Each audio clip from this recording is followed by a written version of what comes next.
So I watched the film Kimetsu no Yaiba, Mugen Risha, Demon Slayers, the Infinity Train, and you know, it was a really interesting film. It is becoming a phenomenon in Japan, and the box office record is being broken, and it's phenomenon, really a social phenomenon, loved by kids and adults. And the most interesting feature of the you know Demon Slayer's setting is that the demons, the oni in Japanese, endowed with a limitless lifetime unless they are slain, and they can heal the body if they are hurt. So they have access. The demons have access to an infinite reservoir of resources vital to its of body. And on the other hand, the humans, they do not have access to this unlimited resources, so they have to fight with what they've got, and that's really a huge difference between the demons and the humans. And uh, so the whole setting of the work is this contrast between those who have access to unlimited resources and those who don't access to uh, unlimited resources. So that is a great metaphor, I think, of the world that we live in, because we have this financial asymmetry everywhere. The top 1% is amassing riches quite beyond the reach of the majority of the population. That is happening here in Japan and also in the United States and in any other countries. And so that is the era that we live in. And the kids love the demonstrators. I have many uh, testaments. I mean, I've asked once a 4-year-old how he felt about the film, and he said he was moved. 感動した, he said. And that was really astonishing coming from a 4-year-old. And, you know, uh, sometimes hits are made by marketing. I mean, the adults consider what would be loved by the kids and uh, then market it, and through advertising and so on, it will be a hit.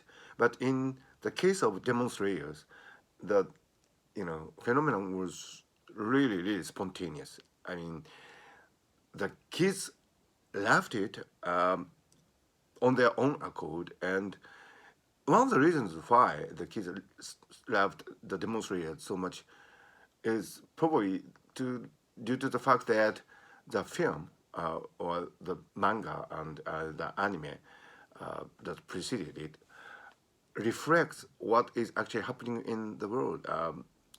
Family problems, economic impoverishment, and all these things that before on kids, not only in this country but everywhere in the world, and the kids are feeling that, and but yet the manga magazine uh, on which this work first appeared, uh, Shonen Jump, it's built on three mottos: friendship, effort, and victory.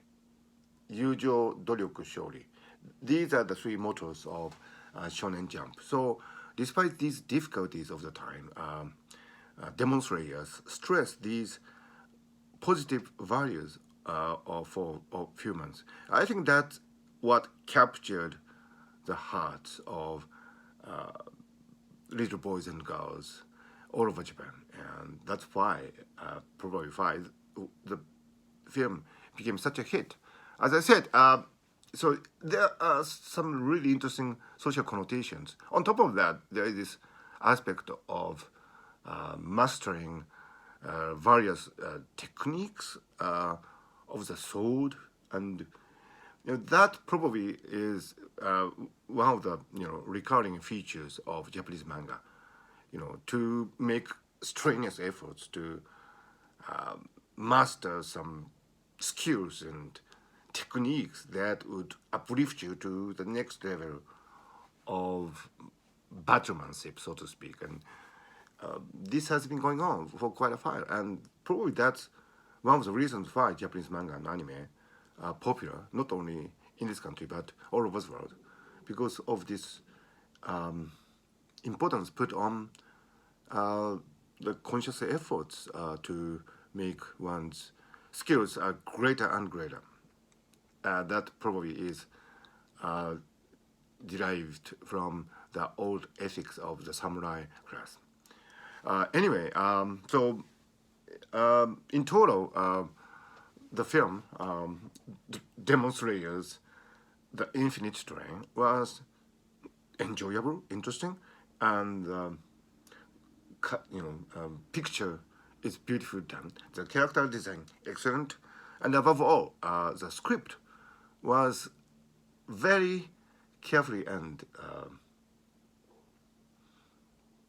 ingeniously crafted. So I recommend this film to anybody who loves Japanese anime and who is interested in this really huge social phenomenon that is happening right in this country in the face of this pandemic.